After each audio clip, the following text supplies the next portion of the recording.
All right. Welcome, everybody, to Revere Christian Updates. I have a guest with me today, Jeff Georges, out of Woodstock, Georgia.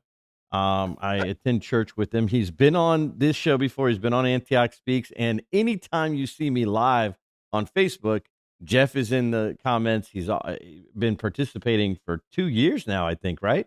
Been a part Oh of it. yeah, Well, it's yeah, good to see probably you. at least years. Good to see you. I'm excited for today. I know when I reached out to you that I said I wanted to talk with you about some things you have special expertise in, which I always do when we talked about the building and we were talking about Woodstock and Kellogg Creek and Victory Drive and some of the different things that were going on with that. You know, you're just one of those guys, man, that you specialize in so many different things. Thank you, and Uh, thank you for having me on tonight. I appreciate it. Yeah, man. Yeah, man, for sure. So, one of the things in 2024, we had a big, crazy election. And I'm going to ask Mhm. you a personal question. Before I ask you, though, I'm going to tell you my thing so that you're not caught off guard. I voted for Trump and JD Vance in 2024. I really liked JD Vance because of his story on Netflix and his mom and the alcoholism and some of his values and his perspective. I really like him. I was going to vote for anybody conservative. I'll be honest with you. I watched that guy, and I'm gonna say his name really wrong, so don't hold it against me. But I watched the young guy, Swami, the real rich guy. Do you know who I'm talking about? Oh yeah, Okay. oh yeah. I watched him debate.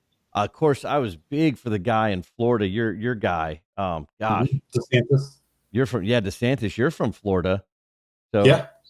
and I mean, what a huge in 2020 they had a huge turnout of minorities voting conservative. I mean, and he did the best with COVID and the economy. Florida, boom, bar none. Nobody was like Florida during that whole thing. So I liked DeSantis a lot. I would have voted for any of them. I thought it was funny watching Chris Christie be a part of it. I don't know why he was what he was doing. But you know, I would have voted for anybody conservative. I voted for Trump and JD Vance. Now I want to ask you, Jeff Georges, who did you vote for in that election? You can say on the show if you voted for Kamala. Don't worry about it. You can say it. Oh. No, it's no secret that I'm a very conservative person, and I vote according to my beliefs, and so I vote conservative in pretty much every election.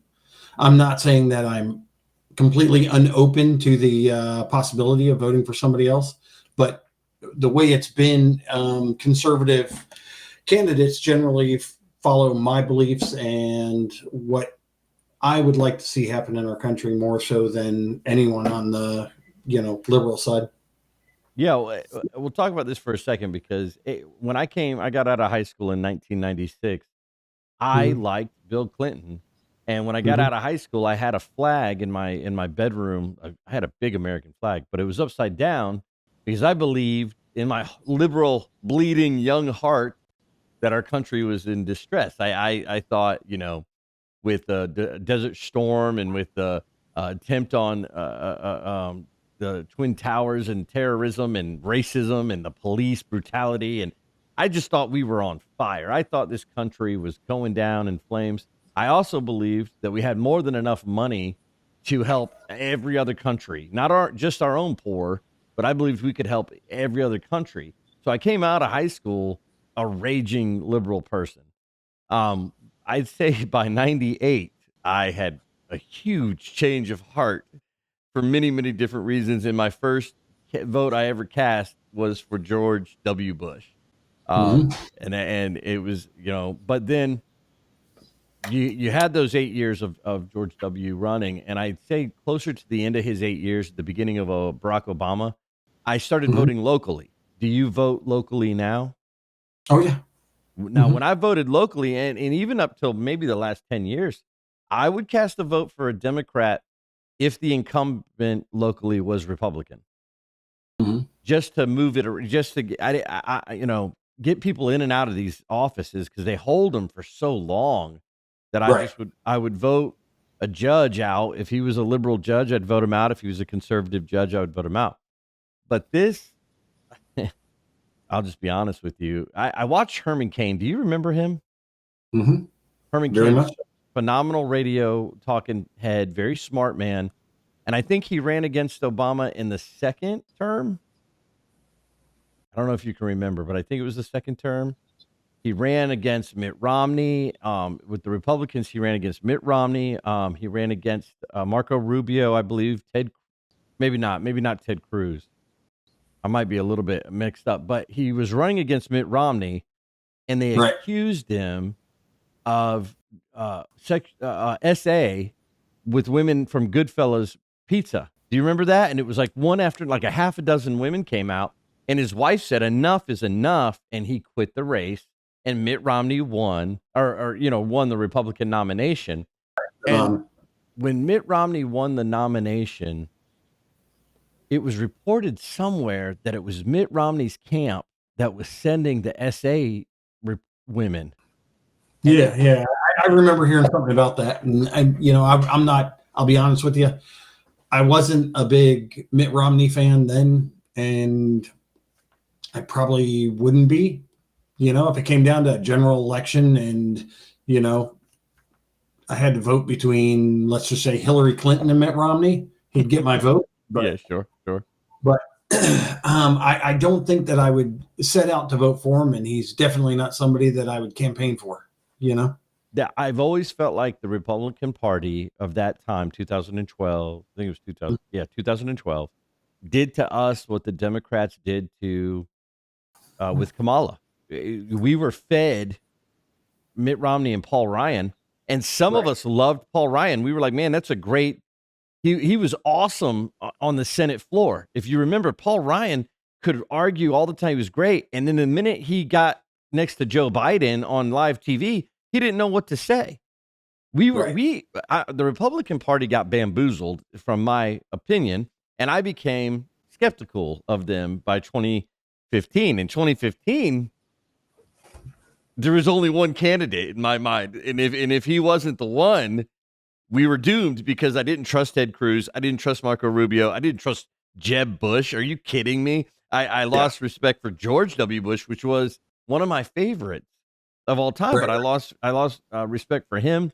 I just, there was one candidate that I was, I knocked doors. I don't know if you knew this or not, but there's photos of me, Trump, Georgia Bulldogs for Trump, all this stuff. And I went down in Midtown Atlanta. I knocked doors. I talked to single women. I talked to potheads and hippies and just all these, people, and said, hey, this is the candidate for you, no matter how you look at it. Like, this is a candidate that's not like the other candidates, and it's not like the ones you've been voting for. And a lot of times he said that. A lot of times he said, what do you have to lose? You guys have been voting Democrats and nothing's working. You're voting Republicans, nothing's working. Give this new, and Right.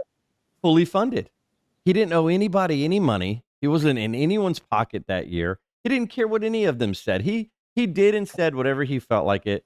And some of his some of his things with Hillary, some of his debates, when he would say she wants to kill babies and all that kind of stuff, Yeah. nobody was talking like this. And The funniest part is going back to the first campaign. Okay, the first election in the primaries. I didn't vote for Trump initially in the primary. Ted Cruz? No, I actually voted for Dr. Ben Carson? No, the dude from Ohio, from your woods. What was his name? That guy did something weird after he lost too. I know you're talking about, but he got weird after too. What's his name? Man, I can't I can't think of it off the top of my head. But I know you're talking about. I will say, when it came down to the general election and it was Trump versus Hillary Clinton, I'm sorry, but there is no way that I was going to let my vote get wasted by not voting. And there was no way that I was going to vote for Hillary Clinton. So yes, Trump got my vote. And back then, for me, I was walking into a Christian lifestyle, but I wasn't totally there. And I watched some of my more evangelistic, more sold out Christian friends and family. They did not like Trump. There was nothing Yeah. about him that they liked. And then you release some of the audio where he's saying some of these crazy things, and you're like, man, is the guy a Christian? And I say this today, Jeff, and I was saying it back then. I don't know if he's a Christian or not, but he seems to be defending Christian values, and that Correct. is what it is. Will he be a Christian? Will he have ethical and moral value? I don't know, but he seems to be defending what we believe in with certain rights, and with some of these liberal agenda ideas, he still kept it. He didn't go too radical with the Christians, right, Jeff? He kept it Right. for the states, and he kept it the way the government should be. He didn't go, oh, we're just gonna Sharia law with Christian values. He said, I'm going to leave it up to individuals to what's important to them. If you're from a Christian state, then we're going to value the Christian ideal and fundamentals depending on your voters and your constituents. I was a shoo-in. After COVID, I decided I'd never vote Democrat again. They better come up with something different and not call themselves Democrat, even though I probably in this room between you and I, I'm probably the liberal guy. I'll never vote Democrat again. They are completely have left. You got Bill Maher. Do you know who Bill Maher is? Do you remember him? Oh, You got him criticizing them. They've lost it. They're not even in the same thing. So I brought some details. I brought some statistics before I ask you some questions. Okay. This is going to be a good time. And I want to know what you think about this, or even if you've even paid attention. Because I know you remember in the 90s, Osama bin Laden, they did attack the World Trade Towers, but they didn't bring them down. You remember the vans? They brought vans into the basement. Absolutely, Okay. 100%. Yeah. Yeah. So I'm going to talk about a couple of things that I caught on to in the 90s and I've followed all the way up until this point.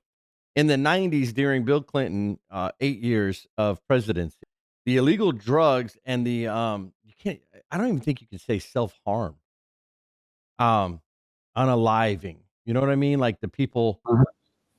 What word can I'm gonna cut this whole part here. What word can we use, Jeff? Instead of suicide. I believe it's the stuff that I've seen that doesn't get shut down or axed or anything. It did say unaliving.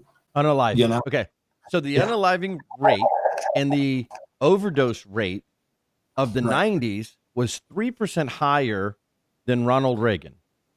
When Ronald Reagan was the president. And the reason that stands out to me is, and you probably remember this too, when I was in middle school, high school, they had the DARE program.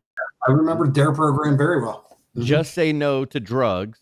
These programs were Nancy Reagan's programs. They came out of the Reagan administration and they lasted through. All of the illegal drugs and the unaliving started to ramp up again when Clinton won during the 8-year period. When George W. took over, it dropped 2%, which is, you could see why he backed publicly the criminal reform, and he backed publicly borders and things like that. So all of this stuff started to drop. Now, when Bush won, I was in commodities. It's what I did for a living. I traded commodities on the mercantile exchange. Now, I was here in Atlanta, but I functioned with the New York Mercantile Exchange every morning, Monday through Friday. I learned so much about the American president during that 6 or 7 years that I did that. And one of the things is the media, and even you and I could get into a debate and say the president has no power over commodities or currency exchange. And in essence, you're correct. But in real rubber meets the road, everything said affects the market. Absolutely. Everything written affects the market. Now, if I write a blog hit or you write a puff piece about Cracker Barrel, nothing happens. But if Paul Krugman goes in, economist, he's 80 years old, he's been doing this for so long, he's written all these other papers, he's nailed it a few dozen times, and he says Cracker Barrel is in trouble, that day their stock drops 15%. That day. I was talking with my friend Logan the other day. You know him, I know him. We're talking about investment. And I said to him, what is going on with NBC, Comcast? Because I think Comcast owns NBC now, Xfinity, and I've had them since I was a kid. So I always have invested in them. I've always kind of kept up with them. And he said they're down 15% right now. Comcast, NBC, the stock is down 15%. And I said, that's interesting because a Peacock is a very good app. Comcast is still doing their internet thing. Now, they do have a lot more competition they've ever had, but they're doing a good job. If you go look it up, the American president in August came after Comcast for the way they treat him, and their stock came down 15%. There's no real time, you know what I'm saying? There's no real time supply and demand happening. This is all somebody said something and it affected them. The same thing with Disney. Right. Disney comes out, they say something, their stock goes down. We can buy it because supply and demand will cause the price to come back up. It's like that. In commodities, this is what's crazy. You would believe, and I believe, gold ran the whole world. It should be. It should be gold. The price of gold should cause the local commodities to increase and decrease. But it hasn't been since 1986. Since 1986, it's been black. Crude oil. Crude oil has ran the whole. Saddam Hussein, I believe this. Saddam Hussein was taken out of power because he wanted to turn commodities, global trade, to the euro over the American dollar. I believe that whole war. Everybody says it's, there was no nuclear weapons, and why did we do this? We wanted oil. No, it was about oil, probably.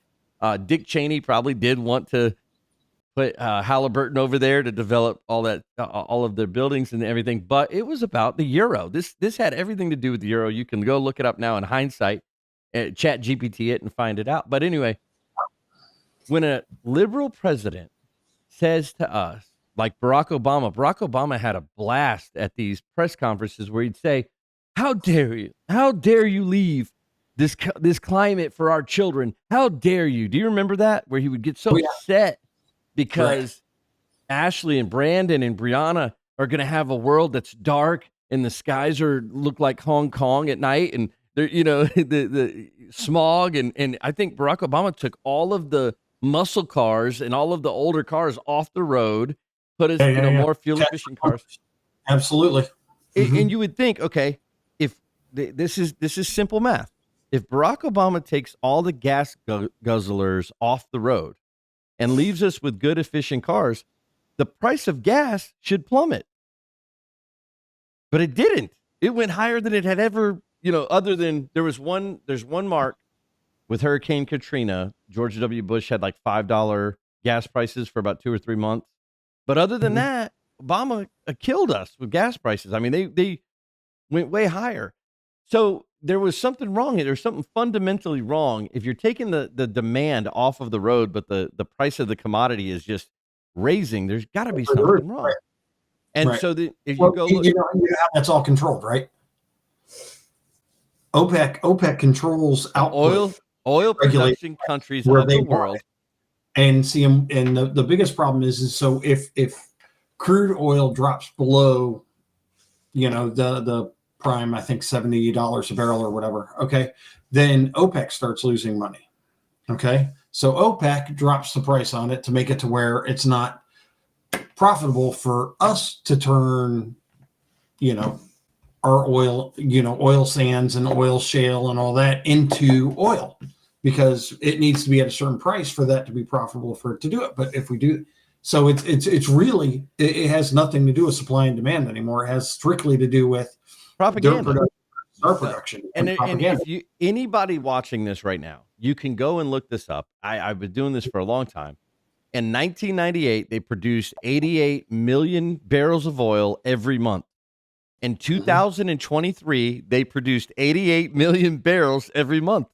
They just tell you that they're increasing production, or they love every time there's a liberal president who says that climate is our big thing. Every time there's a Greta Van Sussenberger type of deal going on, they decrease production. They do it every single time, an American president is defending the climate from killing us all, the OPEC countries of the world go, we have more than enough supply right now. We're going to decrease demand. And Jeff Georges, I promise you, when when OPEC says we're decreasing the supply, the prices go up 20% in a matter of 2 weeks on oil. I'm not talking about gas at the pump. We're talking about barrels of oil coming into the Gulf of New Mexico, Gulf of America. So the American president coming out like this one, and this is the point I'm getting to. Okay, you ready for this? I just got this article this morning. The American president coming out and saying, I'm not even going to attend the COP30. I'm not even going to it. There's no reason for me to even attend it. Causes the price of oil today. This is what they said today. So I'll give you two things. December 2nd, 2025, COP30 roundup. Failure of a UN climate summit is great news for all humanity. Trump's masterclass move not to send a U.S. delegation to UN climate summit in COP30. The U.S. absence has allowed for other nations to team up with petrostates and isolate more green-oriented European Union and refuse countenance even in a reiteration. Now, when you read that, if you understand what I just said, is President Trump wasn't even going to, he's not even entertaining the idea that the climate is the big scary thing. Now, we can get into it all day long. Is the climate a big scary thing? Do we need to care for our planet and all that? I love those debates. But what happened here is not that Trump or America is not paying their dues. America's the most efficient country on the planet. When it comes to this type of thing, we outpace everybody else, and China's one of the worst. And they have a great economy, and they should be doing as good as we are when it comes to caring for the climate. It's not about actually caring for the climate. This is about Trump telling you, I'm not participating. It's basically like if you asked me something crazy and I said, I'm not even going to dignify that with a response. Yeah, Trump says, I'm not even going to go. Right after this happens, okay, so I told you that was December 2nd was that article. This is December 3rd. This article came out. JP Morgan, oil prices will soon be cut in half. That was one day, Jeff. That might be a little bit of a stretch, but I would definitely see a decline. Yeah. One day of Trump propaganda. Nothing actually happened. OPEC didn't increase anything. China's not doing anything. And the reality of it is we've got more electric cars on the road globally than we ever have. It's the most efficient that we've ever been. The price of oil should be $30. It should be $30. It was $100 while Joe Biden was the president. It was $100 90% of the time he was there for a barrel of oil. When the first year he was there, we weren't driving because of COVID. There's no excuse for barrels of oil to be $100 during Biden's administration. Now they're $58. They've been around $58 to $65 a barrel since Trump took office 1 year ago, and it's been because Trump says we're going to do it ourselves. We'll export oil to other countries, and that freaks everybody out. It freaks the system out. Is the same amount of oil coming into the Gulf of America as before? Yes. I just thought that was fun. I wanted to point that out to you and have a good time with that. One day, Trump's not coming to the thing. The next day, JP Morgan, oil is dropping. I got one more for you, and then we'll conversation piece. Arthur Wynn says, are the UN climate summits a big waste of time? And then I just love it. How Trump has derailed energy costs. Within a matter of days, Jeff, the propaganda. So I wanted to do this before we move on to the big topic I wanted to ask you about. I wanted to point out a few things. This is back in January. This is an article that says Trump shocking comments on the Gaza Strip. Now, this article, I'm not going to read the whole thing, but I think you get the idea. This article says Trump didn't know what he was doing when it came to Israel and Gaza and Hezbollah and Iran. And that didn't age very well. I was going to say, how did that turn out? It did not turn out, not for the press. It didn't turn out good. Trump's executive orders. I in this piece it says that Trump's executive orders are going to cost us more money, is going to tank our economy, cause oil and energy to increase. That didn't age well. I'm going to go back before I read some stats to you. I'm going to go back. This is let's see here. This one is in June. Says America does not trust the Trump administration. This is in April. The America that I love has ended and is gone.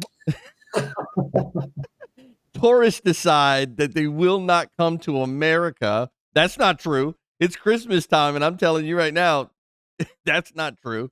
I mean, it's been one since January to now. It's been one article after another that have just missed the mark Completely. big on him. Big. All the way down to my favorite part, Washington, D.C. right now. Washington, D.C. crime rate is down in the single digits. For the first time in 12 years, their There you crime go. rate has dropped down to the single digits. From 2008 to 2016, a total number of overdose deaths was 36,000 every year. It raised from 2008, it raised from 36,000 to 63,000 in In 2016 1 year? in 8 years. From 2008 to 2016, the overdose rate started at 36K per year, went up to 63,000. Mm-hmm. Okay, basically it says the age adjusted death rate climbed from 11% to 20%. From 2008 to 2016. From 2016 to 2014, it came down 6%. From 2016 to 2020, it dropped down to 42,000 deaths. So they lost 20,000. The major factor between 2008, 2016, 2016, and 2020, people are going to say COVID, and people ruled out the overdose deaths to COVID deaths, but it's not. It's a liberal versus a conservative administration. Bar none, if you go back and look at it, Yeah. time after time, the crime rate, the overdose, and the unaliving rate go down. Yeah. Now, let me ask you real quick. Yeah, go Say ahead. along those lines. When was the last time you saw one of these violent unrest situations with, the groups here in America? Like, yeah, totally. It's not. Yeah, it's not. The last time you saw it was during Biden. Right. Well, of course, now Because this has only been 1 year for this administration, but in this 1 year, it's been crazy. Mhm. I mean, it's unbelievable in the drop of violent crime. I'm looking it up right now. In 2020, let's see here, 2017, violent crime year by year was 382. I guess per year. Mhm. And then property crime, like robbery and stuff, was 2362. That was 2017. In 2024, violent crime is down to 360. I'm sorry, 273, and property crime had dropped to 2,000, just right above 2,000. 2024 down 5%, and 2025 homicide down 17%, aggravated assault down 10%, gun assault down 21%, SA down 10%, robbery down 20%. I mean, on crime and safety for you and I, the guy who backs the rule of law is winning on all fronts. I don't care what you say about him. Is he Christian? Is he not Christian? What's he going to do with healthcare next year? What's he doing with the taxes? What's he doing with the tariffs? All of that Mhm. can upset you if you want. He's keeping you safe. Right. Climate, you could worry about 2080 if you want and what's going to be like. But today, your kids are more safe under this admin. So it pulls, Yeah. I pull all of this up for a reason. And this is why I called you here today. This Venezuela thing, man, they are really beating him down on Venezuela. Have you seen the media and how they and what's been going on with this Venezuela Oh, information? of course. Hmm. I mean, that's why I brought you here. So I've got some images of different boats. Now, tell me about your boat experience and why why do I believe you're an expert on boats? Well, I mean, if you go back to like the Miami Vice days of smuggling in Florida, I mean, pretty much anybody that was in the boating industry in Florida at the time was part of that industry, whether they wanted to be or not, And so, my experience is, yes, we were involved with some of those vessels over the years. We built some of them. We know the standards that had to be met, at the time with all the boats we were building. So you're a boat guy. You're a boat guy. Yeah. So Yeah. I used to have this little push lawnmower, right, on one of the homes that I was living in, and that horsepower on that is what, like 8? What's the horsepower on my lawnmower? 6? And Six. then our riding lawnmower has like 35 or something. It What's a depends how big it is, anywhere from 16 to 28. what's a boat have on what if I just wanted to fish? Let's say I had a fish like that trolley. What's that little trolley thing?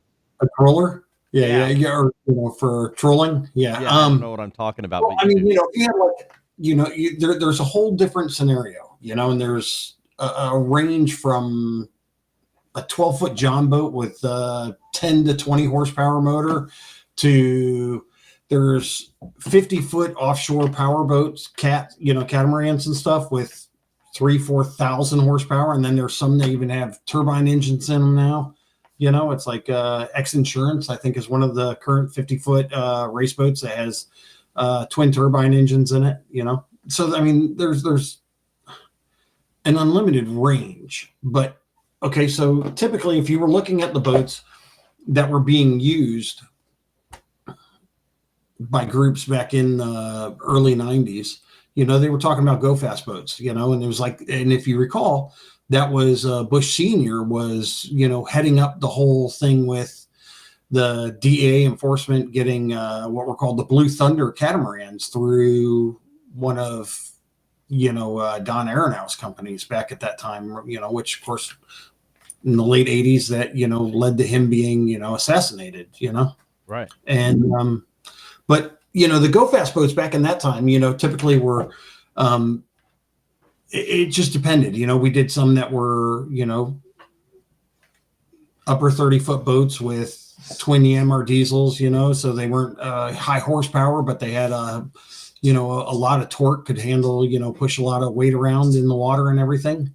And then we did quite a few outboard boats after that, and it was like, if we were doing, one of the boats for an outboard, they were typically, at least 3 to 4 engines. And we did some that were 5 engines back at the time. And those were 5 250 horsepower outboard motors at the time. Yeah, I've seen these boats with 4 motors on the back, and they just look, amazing. Yeah.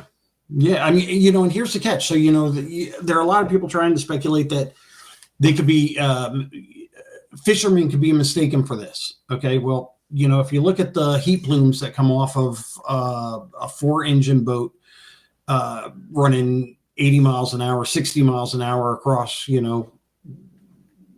the Caribbean Sea down there, then, versus a single engine fishing boat, legitimate fishing boat that's going 15 miles an hour, they're 2 totally different things. They can't be mistaken. So Can you see the boats? Can you see the images of the boats I have? You can't see them, can you? No, I can't see them. I can only see your picture right now. Okay, all right. So I don't know how to get these to you, but I'm gonna tell you what I'm looking at and what everybody's looking at, because we're not live either. We're it's all being recorded. I've got a picture of a boat with 2 guys with fishing poles, and the boat looks like it's probably 24 foot long, maybe, and it's got 1 motor right behind him. And it's got a little roof on it. That boat, could you see that boat carrying any amount of heavy drugs? Any kind? Could that boat carry a lot of dope? I mean, I don't even know when you. Okay, so you and I have had conversations. Sure, sure. All right, these boats that carry people, guns, drugs. How much these little fisher boats with one motor, they're not going to be able to carry that amount of No. stuff, right? And here's the catch. So not only that, but remember, they need to be fast enough to be able to get somewhere quick. Okay. The slower the boat goes over the course of that trip, the more chance there is of being picked up as a target and checked out, Right. So they want to get somewhere fast and they want to get off the water as fast as possible. They're not going to have something that's going to run 15, 20 miles an hour and take them 16 hours to get there, as opposed to something that runs 60, 70 miles an hour and they can get there in 6 hours, Yeah. They just won't do that.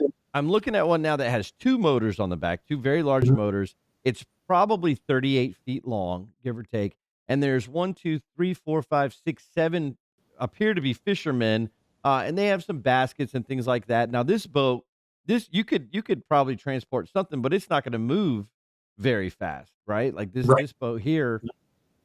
Even a 2-engine boat, would be like their typical 20 mile an hour, 30, 35 foot fishing boat, with a few guys in it, and they're gonna, troll, but they use the 2 engines not just for speed or weight movement, ability to move weight. They do it, for redundancy also, because if they get out there and they get stuck, they got nothing, Right. That makes so. sense, yeah. That would be something that would be used a little bit further offshore than the single engine fishing boat. Single engine fishing boat, you're only going to use within distance ashore that you can paddle back in the event something happens, or you can get a signal and contact somebody. Let's see here. All right. So these 2 boats I'm looking at, Jeff, this one has 4 engines. It has 7 guys in it. And you can't really tell how long it is because it seems to be cruising over the waters real fast. Now that is the front of the boat covered with like a tarp or something? Yeah, it sure is. Yeah, on both, I got 2 pictures of boats here with 4 massive engines. They seem to be very long, and they are cruising. These boats are the ones that the admin actually took out. These are the boats that were actually taken out by the admin. These boats, they don't look like fisher boats to me. But I don't know what I'm talking about. And I was hoping you could actually see them. That stinks that you can't see the images. But just chatting with you. I know the picture as well, and those are very very stereotypical for what they use for it. And, and there are multiple reasons. So one, you get into where it has 4 engines, and so fully loaded, it can run, 60, 70 miles an hour. The front is covered up, unlike a fishing boat. So, right off the bat, what that's being used for.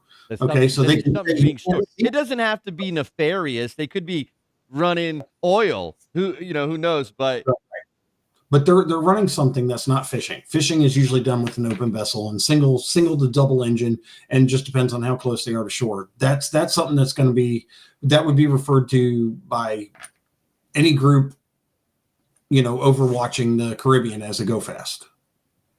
That makes plenty.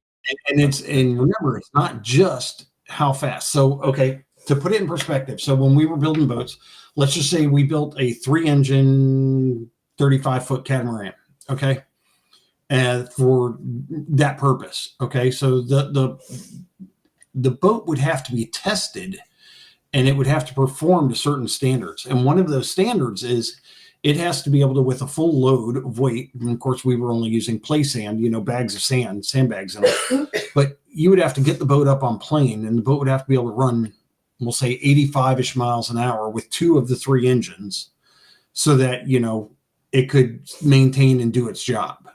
Okay. These boats that they're taking out, would so you've seen some of this stuff on the news? Of course. Mm-hmm. Well, yeah. Mm-hmm. These boats that they're going after, these boats aren't just fishermen. Right. And remember, okay, so you have almost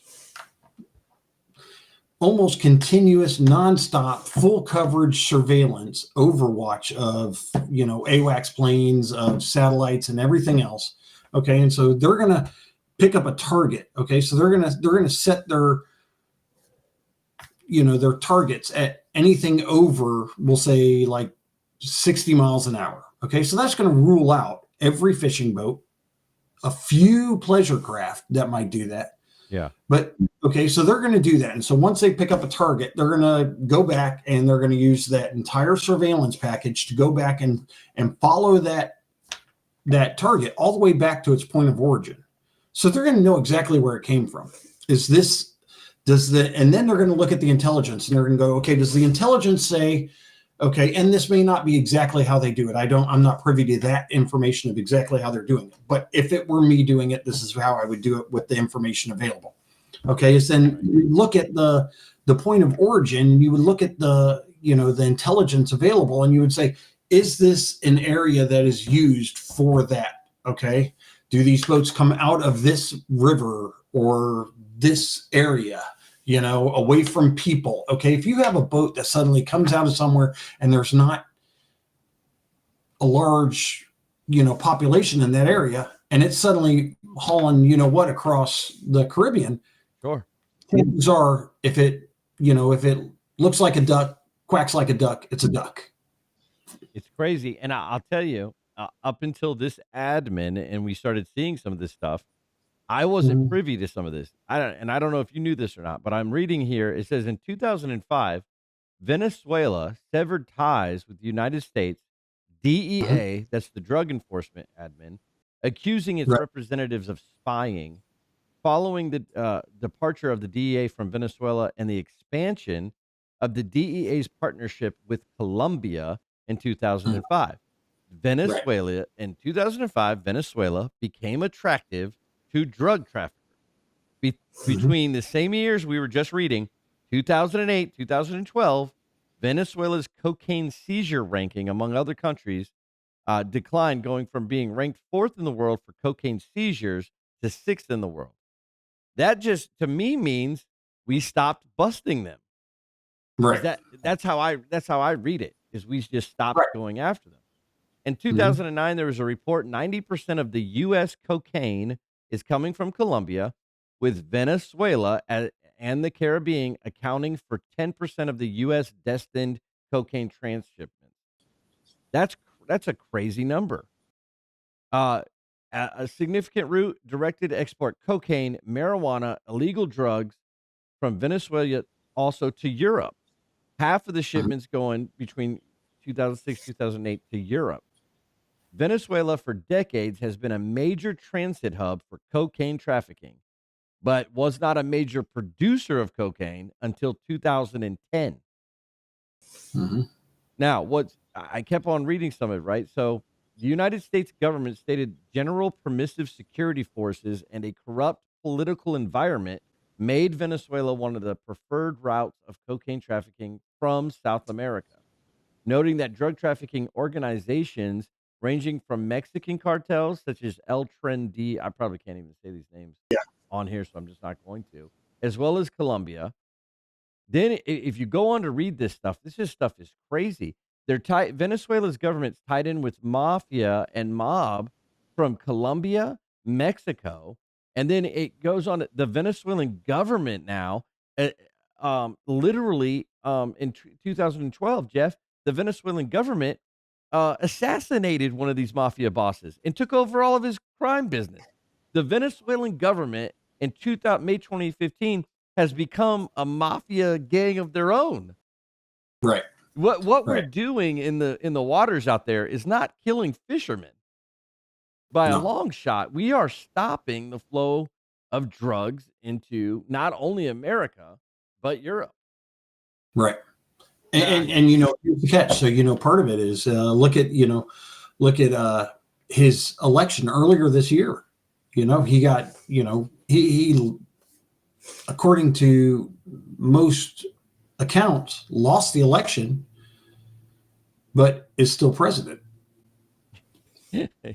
Right, correct. Now this yeah, exactly. And so why you get into this. It's not it would be hard to label this as one thing. Okay, it would be hard to label this as just going after the drug cartels. Okay, because the drug cartels are directly or indirectly, but they are very well tied to the government and everything going on there. And it's documented. It's not even like it's, covert, It's not even this is the next funny thing. It's not even covert. In 2013, September 2013, an incident involving men from the Venezuelan National Guard placed 31 suitcases containing 1.3 tons of cocaine on a Paris flight, Mhm. astonishing the French authorities. They can't believe you had the gall to just do that. Because, like, Well, and here's the catch. Here's the catch. So, how good a quality was it? They don't say that. They just say that it was, these suitcases. But if they're sitting here looking at all those suitcases, what was being done on another flight that they couldn't watch because that one was being inspected and everything was being taken off and everything was being handled? that's interesting too. Because it's just like these boats, sure. So they figure into their business model that, okay, one out of every eight, boats is going to get hammered, confiscated, Some sunk, whatever. Okay. They know beyond a shadow of a doubt. So it's just, I hate to even say it this way, but it's basically the Walmart mentality. Okay. We're not going to make the most profit on it, but we're going to get the most of it out there so we can make more profit by selling more of it at less profit, Yeah. And then, okay. So, same guard, the Venezuelan National Guard, February Mhm. 2014, a commander for the Venezuelan National Guard. These are government people. These aren't mafia guys. These aren't Mexican drug lords. These are government people. He's Right. driving. He gets stopped in Valencia with his family and has 554 kilos in their possession. His wife and Yeah. kids with him. That's I mean, uh it's now before we go, Trump's blowing up these boats and they're calling it his war and they're giving him a rough time. I mean, they're really giving him a rough time for what he's doing. Hezbollah and Iran have ties with the Venezuelan government. Did you know that? Yeah. They've You had know a who else? no. The Chinese government. Oh gosh, I have another piece on this too that you and I could I have a Yeah. The whole what Chinese China's influence. doing with Russia right now is bizarre. It mathematically has to be nefarious because it makes no sense. I mean, giving them automobiles, clothes, produce at dirt cheap prices. In a way, Mhm. it's like when my mother was helping out with my brother and he was really heavily addicted. She never gave him cash to buy drugs with, but she'd fill up his fridge with food. She'd give him, she'd fix his car when Oh, it yeah. broke down. She'd pay his rent. Then he could stay addicted.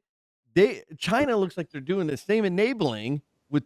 Anyway, I don't even know we're allowed to talk about any of that either, Jeff, to be honest. But I want to, It comes down to, so when the U.S. started building up all of its forces down there in the Caribbean off of the coast of Venezuela, years past, Russia would step in and China would step in. Why aren't either of them stepping up now? Yeah, it's crazy, right? Uh, Why isn't Putin, throwing a tizzy fit about us being off of the coast of Venezuela? that's interesting too. Did There's you? so much more to it than just we want to go in there because Venezuela, and this is what I keep hearing time and time again is everybody's like, oh, we're just going in there because we want to take Venezuela's oil. Seriously, there's so much more to it than anybody realizes. Yeah, this district attorney in New York back in 2011 said that high-ranking Venezuelan officials turned Venezuela to a global cocaine hub, and that his Mhm. office had found that cocaine in New York was linked not only to Venezuela but Iran and Hezbollah. I had Mhm. no idea. I knew that there was heroin coming out of those Middle East countries, but I had no idea to what extent, you know what I mean? Like this is it's really quite amazing and I really honestly think most Americans just like most Americans don't understand that it's actually not how much gas is in Washington state versus Georgia, where a pipeline goes under my state and a gas truck can drive in Georgia and pick up gas and drive it to Georgia, South Carolina, Mhm. North Carolina, Florida, wherever it needs to go. And in Washington state, you're waiting on a truck to come from south, a little bit south from Washington. It's not about the price of gas at your pump going 279, 299, 279, 299. It's about the barrel of oil being $100 or $30. That's what it's about. It's about Because when that price changes from $70 a barrel to $100 a barrel, who makes that profit? yeah, it's OPEC and And yeah, and you're talking about a barrel, okay? Because that's something that we can understand, but you can't. People don't grasp how many millions of barrels they a trade them day. in thousands. When you're looking at $100 a barrel, that's when you're buying it at 1,000 barrels at a time. You can't buy Right. one barrel of an oil from OPEC for $100. You have to buy thousands of it from a tanker. Totally. I people don't. That's what I'm saying. The average American looks at 1 gallon of gas and doesn't think this is bigger than that. And it's the same thing happening with this Venezuelan situation. They're thinking this has to do with illegal immigration, that this has to do with something, but this is about this is about human trafficking. This is about all that stuff. This is about a lot more than just illegal immigration or like you're saying their oil. But even with the illegal immigration, here's the other part. So we know beyond the shadow of a doubt, because they've been caught down at the southern border trying to come across, that Middle Easterners are coming across the border, along with Chinese and other groups also. But where are they coming in? Are they just flying into Mexico and crossing the border? Or are they going into Venezuela, Colombia, Brazil, Ecuador, or any of those countries, and then coming up from there and then coming across our border to our country? And Totally. then why? You know, And then why? is it Yeah. just because And they want a better life? If so, hey, there's a right way to do it. we can sit here all day long and pretend like the black market, the human trafficking, the drugs and all this stuff isn't happening. But Bitcoin would not be $100,000 a piece if they weren't trading and buying things with that. That Bitcoin That is primarily used for black market. I mean, the price of Bitcoin gives you an idea how evil the planet really is. Mhm. Yep. Well, thank you so much for covering that with me. I'll tell you, Jeff, my next idea might be a pretty good one, and I'm getting closer to launching it. You and I had a phone call about it a couple weeks ago. I'm thinking about doing some local ball ground news, man. Yeah, yeah. I really and if that's something that stirs up, then I'll go and spread to Woodstock and Canton and Holly Springs and just do local Cherokee, local Cobb news. Yeah, yeah.